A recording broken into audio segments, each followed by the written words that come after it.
One of the big things I want to talk about today, and I think a lot of this has been kind of relayed by the Drupal Association, and I think as developers, even marketers, even people that are just trying to get their content, online, is the fact that, in a sense, since Drupal 8, we got introduced to a lot of overhead.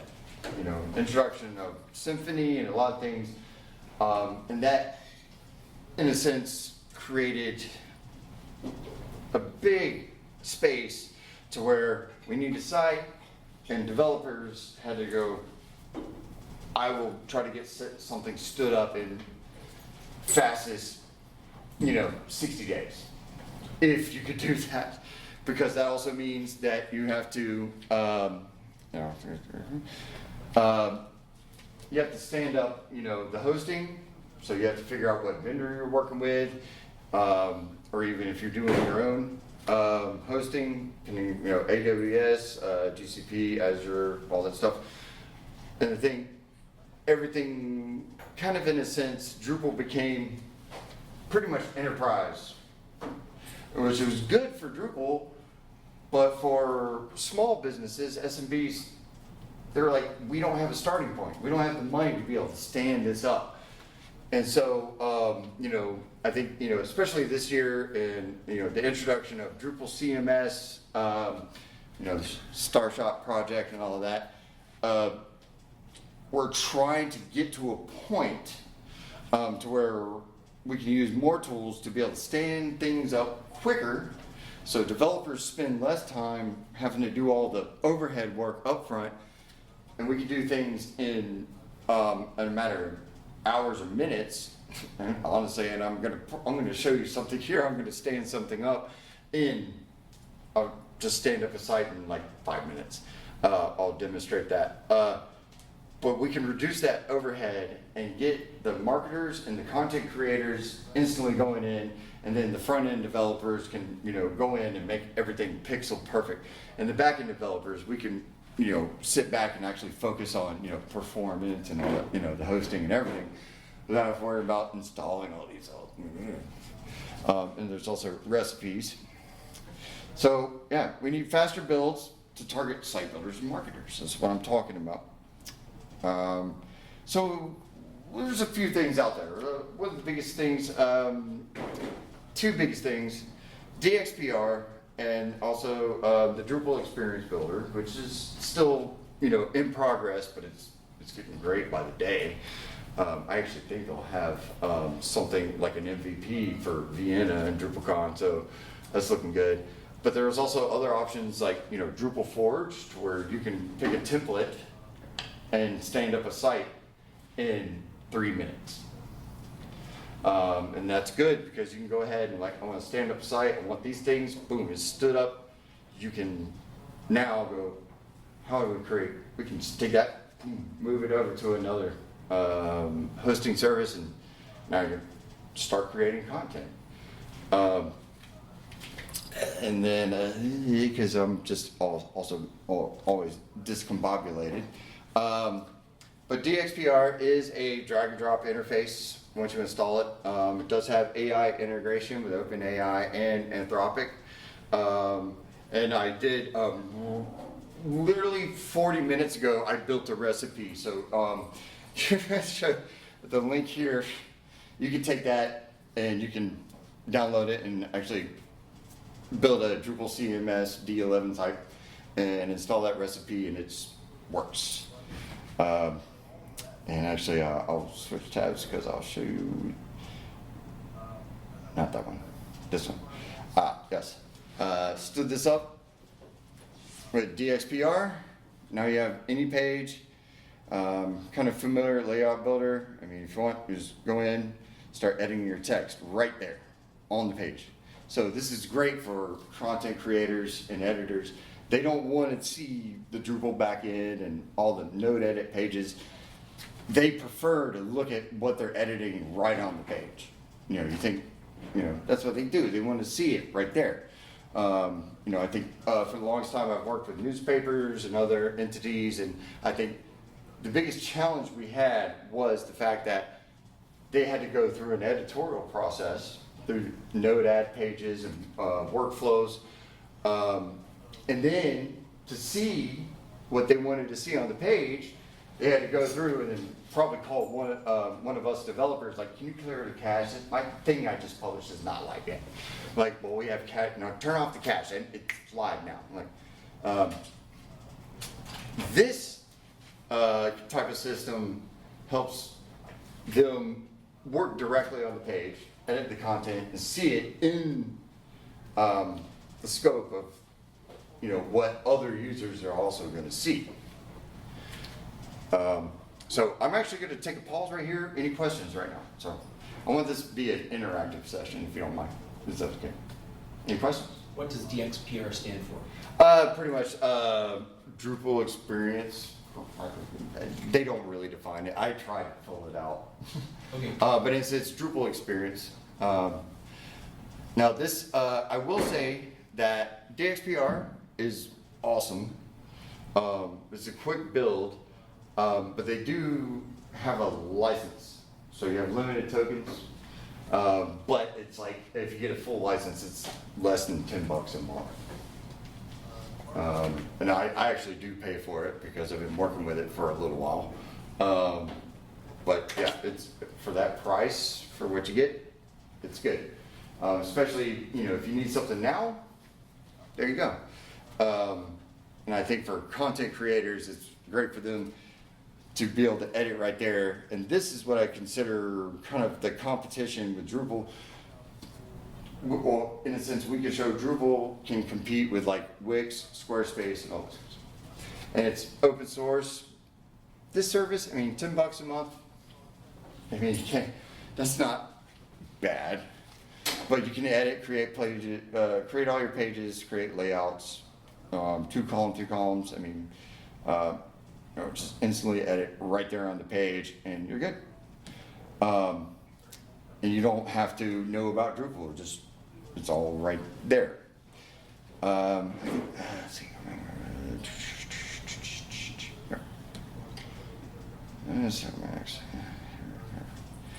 Experience Builder. So we've all, especially since DrupalCon in Atlanta, you know, Experience Builder has been huge, and it's getting actually better, you know, by the day. It's very similar to DXPR. You have to drag and drop. Fortunately, I don't have a build that showcases this, but there is a recipe out there. You can find that.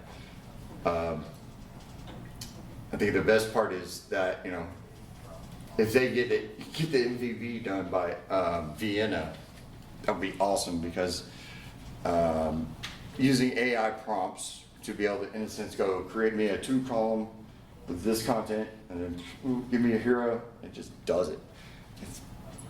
You're just creating multiple space for content creators and, you know, and the marketers. And the other part is that there are recipes for this to where you could just, with Composer, just install it, be done. And also using the recipes, and then, and since you can use Drupal Forge templates and have it all deployed in about 3 minutes.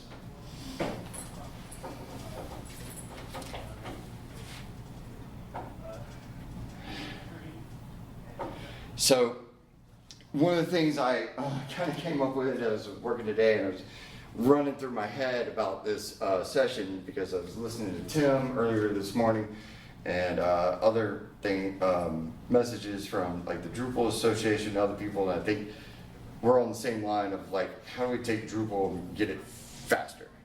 So one thing I've started is create a product, so DXPR recipe right here. I would like you guys to go to that link, and it's like using DDev, just install it, and I want you to break it and tell me. I'm going to see if it builds, and then break it.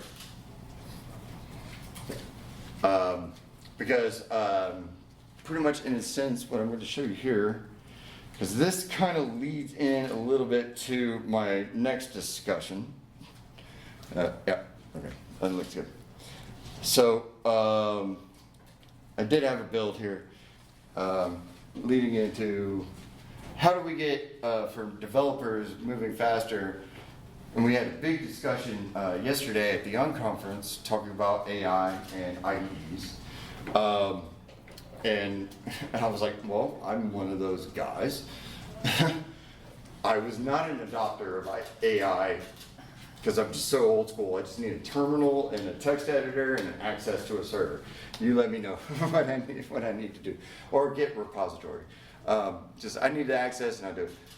But having doing this, so this is part of a build I did. This is the DXPR recipe build I did 40 minutes ago.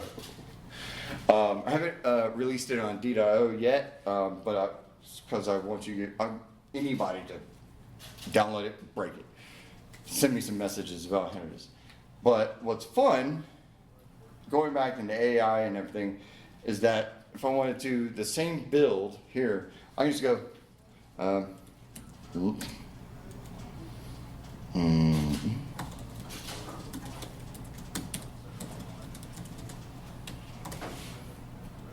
long as I can spell, sorry.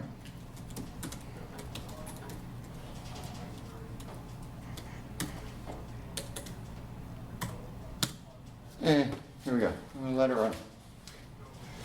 So, anybody familiar with DDEV? Use it? Excellent. So, the best thing is that I know what I want to do. Now it's just pretty much destroying my container. Now it's going to build a new container and it's going to reinstall the same DDEV project with the recipe, and it's pretty much going to run as fast as my fingers are going to run here. Okay. Not too bad. What was the URL again? Pardon? What was the GitHub URL again? Sorry. GitHub.com/ go to CNTLSCRUT. Sorry. For the recipe? For the... That's my username. You go to that and find the repo. Should be at the top, I hope. But what's really nice is I go through, it's reviewing my project, knows what I want to do. Now it's rebuilding everything from what I want. So it's pulling it in my DDEV environment. And that's all going, so yeah. Run and just installing my site. Probably got, of course, because in front of people it's going to have errors.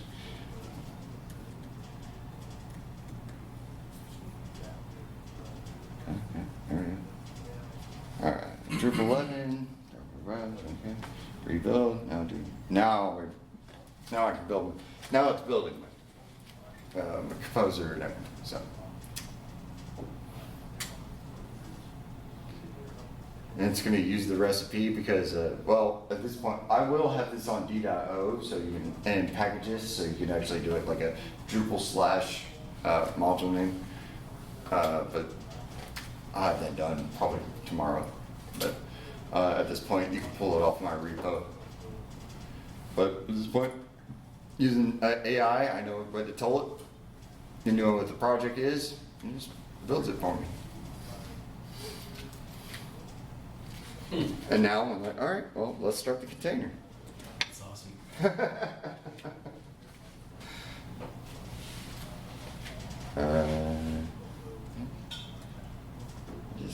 Oh, it did. Okay, it's running. There we go. So now we're going through the basic steps.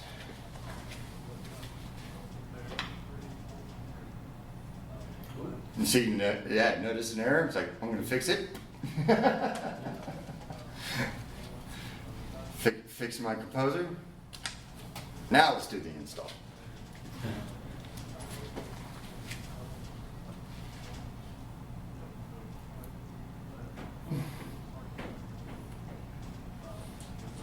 Oh, come on.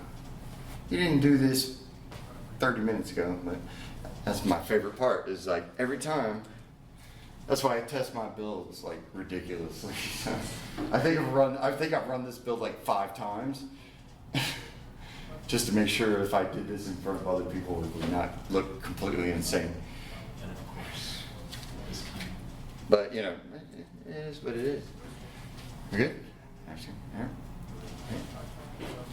Oh, that's right. Yeah, I had to do it.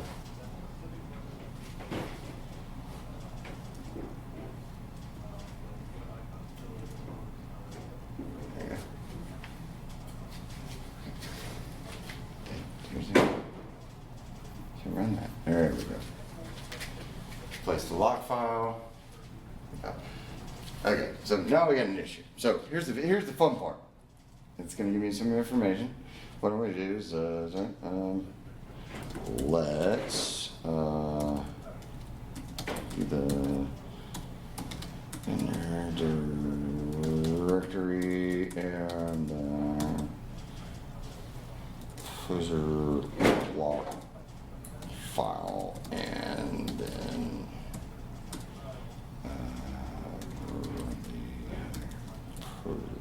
sorry. Yep. Spell, please. So, anyway, even though I can't spell, it's going to know I went in. So, let's kill all the old stuff. That's right. All right. Oh, well, now you want to be it. 30 minutes ago, you installed fun. Now you can get. See, this is the fun part. This is the things I like. Let's see.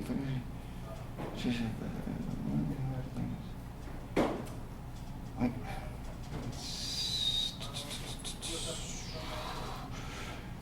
You know what?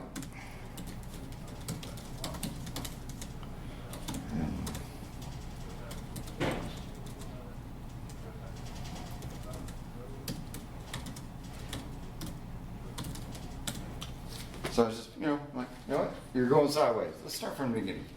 Of course, they'd be like, why do I have to? LSLA. All right, run. There we go. This is always fun. Let's see.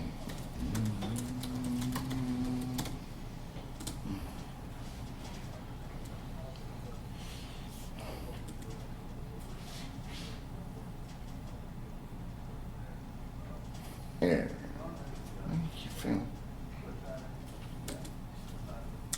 Always live demos, this is what happens. Literally, I was sitting outside and it just ran. And I came in, I'm like, I'm confident. And of course, live demos.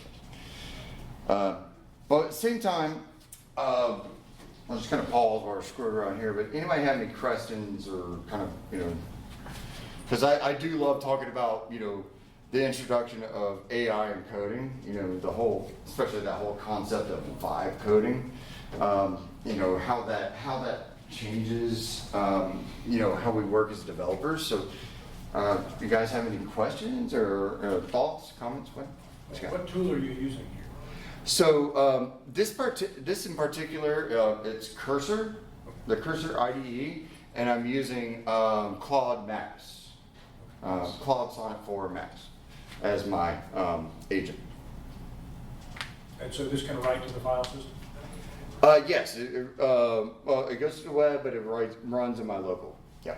But then it's writing output to your file system? Yes, my local.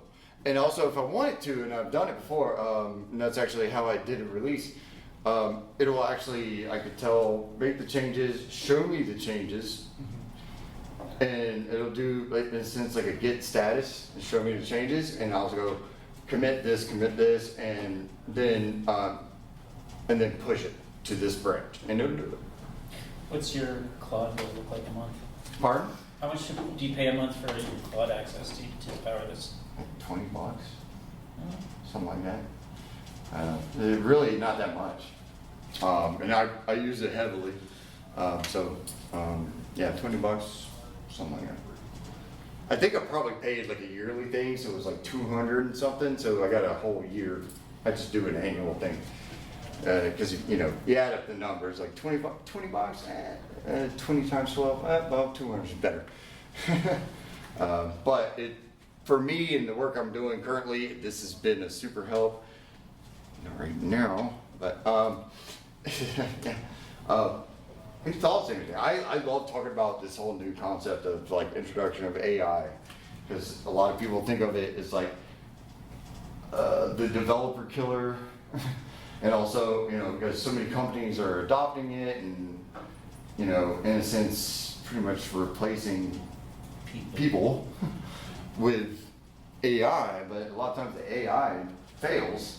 I think my dad was working for a company, and they laid off a whole bunch of people, put AI in, and within 2 quarters, they hired everybody back.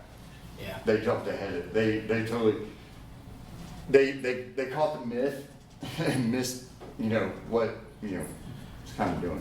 That's happening a lot at this point, it Yeah. seems like. Talk to me a little bit about your process around reviewing the code that Claude creates for you. Like we were talking, this morning about how when I've played around with it, there have been occasions where I've just been shocked at things like API keys being Exposed. hard-coded Oh, and yeah. Oh, it's stuff horrible. like that. We're just going, oh my gosh, what are you Yeah. doing? So I'd love to hear a little bit about your approach to making sure that the code A isn't exposing anything that it shouldn't, and B that it's actually good code, like that it's ready for production. All right. So to your point on an A, my approach, I use this like my co-pilot. Yeah. I know what I'm going to do. I know when I'm coding and I'm writing, I know what I'm going to do. It just feels a little bit more natural when I can type, in a sense, English and kind of fully describe what I want to do, and then something, and the system interprets it properly. But at the same time, I have to look at the code that it produces. And there are many times I've been working with Claude and other things, trying to work over some issues, and Claude's like, I'm just going to write a bash script. And I'm like, no, stop, no.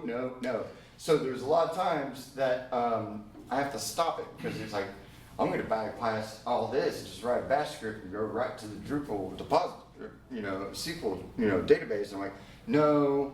Yeah. That's not, you're going left, I need to go here. So it's definitely like having, in a sense, a junior developer. Sometimes an insane junior developer. Well, I've also come across points, especially with ChatGPT and even Sora, the more image generator, it hallucinates. So when you give a specific prompt, like, I tell Sora, like, I don't want to see a picture of a woman holding a camera while eating cake, and it shows me, it gives me back a picture of a pickle. Like, I didn't say any of that. Okay. All right, let's try again. And the same thing working with code is that once you generate it, even, kind of a seasoned senior developer, I have to look over it and go, is this, good code, or is it spaghetti code? Like, is this going to be scalable at some point? And also the other fact is that even the way I kind of see things in the future, if more people adopt this method versus actually learning how to code, from the bottom up, they're going to generate a lot of code, and it's going to get passed on to somebody else who's also not going to understand it. Right. And they're going to take, and then there's probably another junior developer who's going to use that AI to try to figure out what the spaghetti code from the other AI was doing, and then it gets hard to break it down. So my personal opinion is that this is great. This has helped me in terms of productivity, and also just makes me feel a little bit more, I say vibe coding, and I feel that, but I already know what I'm doing. But somebody else could say, build me an app, and but they don't know what actually was generated. They don't That's my It biggest could concern. be, they don't understand how to debug it, and they're also going to not understand when you put in production and it doesn't scale. You know, when you have loops and other things, and, you know, CPUs are, you know, I mean, you could run into so many problems if you actually don't understand the logic, right? So, I mean, one of the things that worries me is Mm-hmm. that we're going to see more and more junior developers not being employed, and we're going to get to a point where we don't have a pipeline for juniors to become mid-level developers to become senior developers. Yeah, that's definitely, that's what I've talked about this a little bit with other people, but at the same time, I fear, I don't want to say I fear, but at the same time, we're going to a bubble, Yeah. right? This is exploding, like everybody's like AI, you know, everybody invest in AI, everybody do this, or replace our support with AI, you know. You know, if anybody uses Xfinity, you know how much that stinks. So, so, you know, like, hey, my thing's out. I can't connect to your thing. Like, can you turn it on and off? Like, shut up, give me a human. But, you know, at the same time, but in terms of coding, I agree that we will have a lot of heavy introduction of people coming into the industry who say, I know AI. And then I can ask them, do you know C++, you know PHP, do you know Go, Python, what do you know? Any foundation. Yeah, anything. Any You know foundation. how to read a SQL paper. Whoa. Can you write a SQL statement on your own? Yeah. Hey, actually, can you actually do the MySQL-H password bit and actually get into the database and then start writing Like SQL? statements. Just like. Yeah. But you know what I'm saying? There's going to be a lot. It's going to create knowledge gaps instantly, and the bubble's going to burst. Because a lot of companies are going to invest thinking that this is going to be the most efficient and it's going to save money, and then they're going to realize you still need resources to support it. I predict that in 18 months, there's going to be huge influx of companies looking for experienced developers who can fix things that have been screwed out. I say 12 months. I say less. The bubble's about to burst. You think it's about to burst now? Yep. It's earlier because even like OpenAI, the companies and others, they're literally running everything at a loss right now. Yeah. So it's kind of, they put them on, it's literally the web boom of like the late 90s. It's exactly that. I was in that. But yeah, it's totally that. Anyway, come on. Questions, chat, come on. Let's talk. I'm gonna just make that run again. It's gonna fail, but whatever. Actually, I might.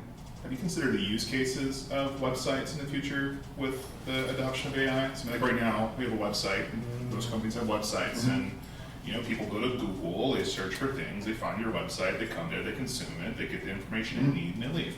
Now in the future, if more and more people are using chatbots to get answers, get data, how relevant will your website be? No, I mean, not to say that your website will be irrelevant, but how relevant will design be? How relevant, is it more useful just to have a JSON endpoint that it does instead of having a website, so that way a chatbot can consume it? And then, Yep. We've already actually pivoted. Hey. Right. Where more people are That's using amazing, ChatGPT possible. Thank you. than Google at this point for doing Right. searches. oh yeah, of course. It's changing everything. Yep. What Matthew said is exactly that. Like the introduction to AI. I mean, Google's. We used to Google things like, why doesn't this work? You paste in the error message and Google will give you a message back. Who remembers doing it? Now, not, So, huh? go ahead. You did. I knew. You're saying not to give away something that could be a product and therefore competitive advantage. But if you haven't messed with Onyx yet, you should. I've been there. Onyx is an open source AI engine that you can plug it into multiple different data sources. So it has ingestions and it creates your own, what do they call the things that are supplements to LLMs? They call them, it's a RAG, it'll make a RAG. Right. It'll make a RAG model from your data and then you can plug it to your AI. Mhm. And so like we have it where it's tied to our Jira and our Confluence, and I think a lot of our Google Docs, and definitely to our GitHub. And so if you want to ask the question of like, what's our leave policy for family medical emergencies? You can go to Onyx and it will be like, oh, here's the basic answer, and here are the 6 sources I use to get that answer with links to go to them. Yeah. And so it creates these really interesting, really powerful sort of internal knowledge bases with Yeah. very low overhead. Yeah, one of the things I'm kind of And it's open source. talking with some guys about, can't talk too much about it, but one of the things we're working on is, in a sense, building an AI model that can interact with like New Relic, Sumo Logic, Splunk, whatever, and you can, instead of all that, you can aggregate that data, and then with basic prompts, or actually frameworks is better, because you can pull all that data together and then Get your stack and all the kind of stuff. and then you pull out the proper key elements that you want, and then you can run another query over it and see what your outliers are.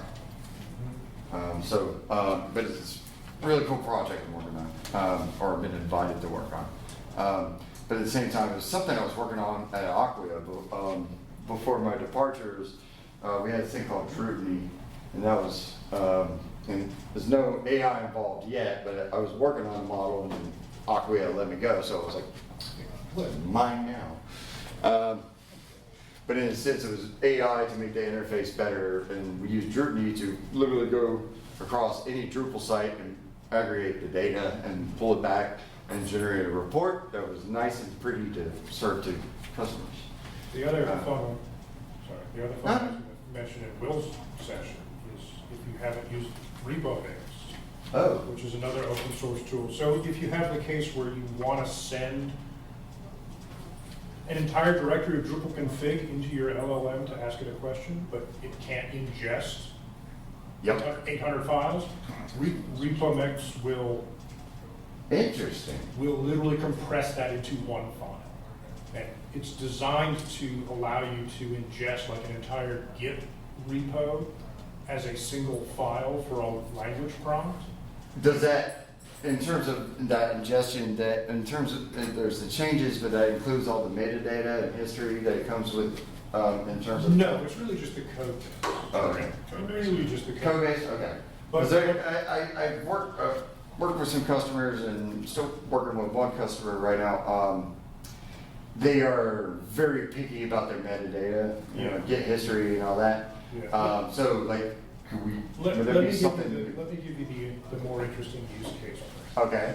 Because you can also tell RepoMix, I just want this section of the code. Okay. So I That's cool. grabbed 15 higher education Drupal projects written and launched within the Drupal 9 plus lifespan, Drupal 8 Right. plus lifespan, and then grabbed all the config of different types, Mhm. and then export that as a file. It's like, okay, here's all the content type definitions for each one of those sites. Stick it into one file, shove that file into Gemini, and we're like, okay, Gemini, tell me what content type should I use when I build a site? Oh. And it's like, oh, well, based on Well, this. you mentioned something, like, does that work, like, say, if you're working with, like, a multi-site, base? Well, you could, yeah, you would. Theoretically? You would, basically what I end up telling RepoMix is, I want you to index this code base using this pattern, like, you can say, go to config sites, taxonomy star.yaml, Okay. and just grab that stuff and stick it in an Okay. output file.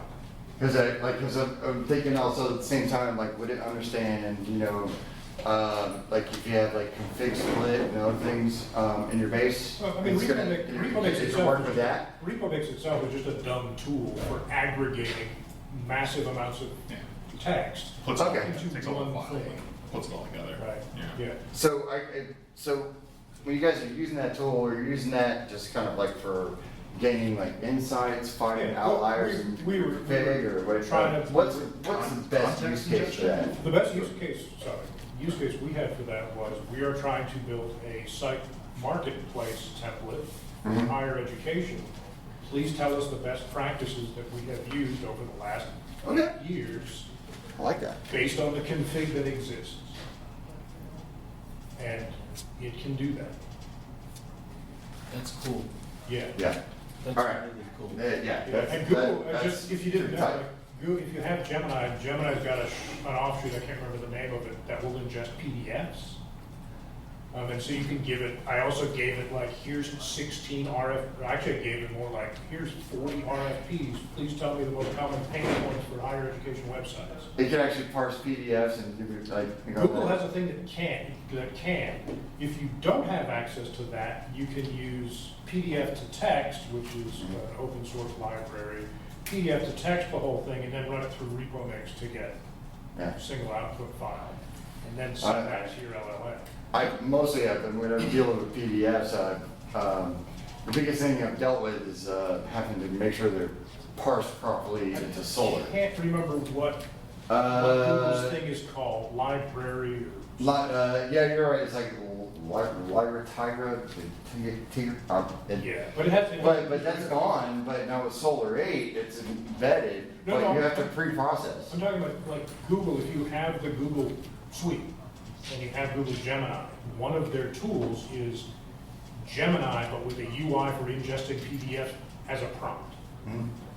And so you can say, here's my PDFs, now let me ask questions about it. Well, let's say, good question there. So let's say from Drupal, let's say I've got a customer that's got tons of PDFs, right? Yeah. You know, it's a government, you know, they got all their town meeting minutes and then everything. But they don't want just the files committed or to be searchable. They actually want every word in there. So if somebody actually searched, John Smith stood up at 6:15 and said, I'm John Smith, or whatever. They want every single bit of text parsed. Now, I've done things like building a Python microservice that goes from Drupal to that and then back to Solar, which is also, it's so much extra processing. Could that be replaced with like using the Gemini API? Theoretically, yes. What you would probably do is use the same thing that Solar's document extractor uses, which is run PDF to HTML and then put that into something that you make a RAG out of. Yeah. This would be a great use Okay. case for Onyx, actually. Yeah, this is great. I'm actually, because I was like working with one customer, like 3,200 sites, and you know, they're like, we need everything documented. And I'm like, dude, So- you have like 20 gigs of files. So the thing, Per site. the thing you want is called Poplar, P-O-P-P-L-R. Poplar is just an open source library for all the PDF manipulation. Yeah, wish I could have told them that 7 months ago. I might have spent a couple of days tracking all this down. So like, oh, you've got, 10,000 PDFs that you need to make compliant on the web. Yeah, I can probably do that in a week. No. That's one of the things that I also think about applications of AI and things. There's a lot of content, and it's not just on the web content. The nodes. There's a lot of static content that a lot of sites have, and I think one of the things that a lot of customers have is they want to get into search. SEO. I'm like, well, what do you want to do? You worried about Google, or you want to do your own Solar? It's always a question, and then it's like, all right, what do you actually want to do with Solar? And like, well, can we use Solar and just make it our own Google? And I'm like, that's going to cost you. I will say this, Michael. The biggest, most expensive search implementation we ever did, which was for the state of Georgia, when it came time to be like, okay, we have to make that upgrade for Drupal 10, they're like, yeah, it's not even on our priority list because nobody uses our internal search. Yep. I actually do remember. Literally, the answer to any client who's like, oh, I want this search experience, is like, no, you really don't, because You actually don't. actually use that. It's a waste. Nobody's gonna use it. It's a total waste of your time. Yeah. No, I remember a few years ago, before I joined Aqua, I worked with the American Society of Clinical Oncology, and I built, they had about 20 sites, and there was a main flagship site, and then it could link off, and then I had to organize the search to where, well, if you search from the main flagship, it'll search every site, but if you search from the main site, it's here. But these two are also connected, so there were so many, it wasn't like one to many, it was like many to many. And and all the time as I'm working with, in a sense, non-technical people, pretty much doctors, like, I want to make sure that my thing comes up at the top. Of course. I'm like, well, if you just type your name, it'll do it. But then they wanted all this stuff like recommended, and so I had to build like other search queries on recommended blocks and all this stuff. And, and the information was great because, cancer can suck up. But at the same time, like, doctors are like, I want to cure cancer, but can you make it like Google? And I'm like, nope. I can get you close, but I think the features you want, you don't need. And then when I build them, you're going to ignore it anyway. Google has 1,000 people with comp sci PhDs. Well, actually, they probably have more than that. But. You could use PDF parser which I believe is open source, to extract the text, to get that from those PDFs, to get them. PDF parser. Mhm. Well, I did that, worked with the customer, and I guided him to build a Python microservice to do the parsing, pre-processing before it got sent to Yeah. the solar server. Yeah, well, I think that there are some tools out there already, though, that it doesn't matter. Well, it was kind of one of those things, because one of the developers I work with, he's one of those guys that, like our age, has just been around for a long time. He's like, I've been doing this for a while, I'll just build a microservice in C++. I'm like, you don't have to do that. Yeah. You Yeah. don't have to go that far. If somebody's already done the work and it's open source, I don't know, it just seems crazy to recreate the wheel. I'll tell you more stories about that customer at a different time. Maybe over whiskey? I might need like 3. If it goes to that specific customer, it's gonna be 3. But they were great though. It was just, they were way in over their heads. That's unfortunate. So again, just going back to kind of like the, introduction of AI and workflows, I just kind of want to see, again, what you guys think, or, we've talked about the bubble in a sense that's probably going to happen in like the next 12 months. But, I think for us that are already kind of seasoned, how do you feel it works with your workflow? Have you used it? Have you played with it? Do you have an opinion? I've done some pretty wild stuff with it. What's I've that? done some pretty wild stuff with it. I had a whole presentation earlier about porting Drupal modules to WordPress plugins and doing it in one shot. So using Claude Yeah, code as interesting. well as using there. And it's all in the slides, the links and code and all that stuff is there. Oh, right on. But another one that I did too, that was kind of a fun one, was I'm working on, I think everybody's like has their own little LLM AI projects that they're sort of working on. I've got my own. And part of that was I needed access to Pantheon in the sense that like Terminus, I know they have a REST API under the hood. It's not documented. It will be soon. It's one of their initiatives this year. They're still working on it, yeah.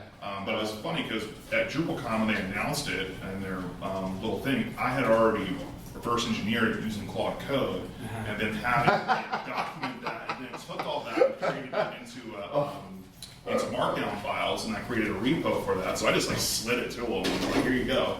But it was like That's actually pretty brilliant. That's Yeah, good. it's a 10 That's actually a great collaboration contribution. oh yeah, Yeah. it was Just fun. knowing everybody at Drupal, we're all busy, tired. Yeah, You know. it didn't quite get you access to Drush because I mean that's different. You need an SSH client to do that, but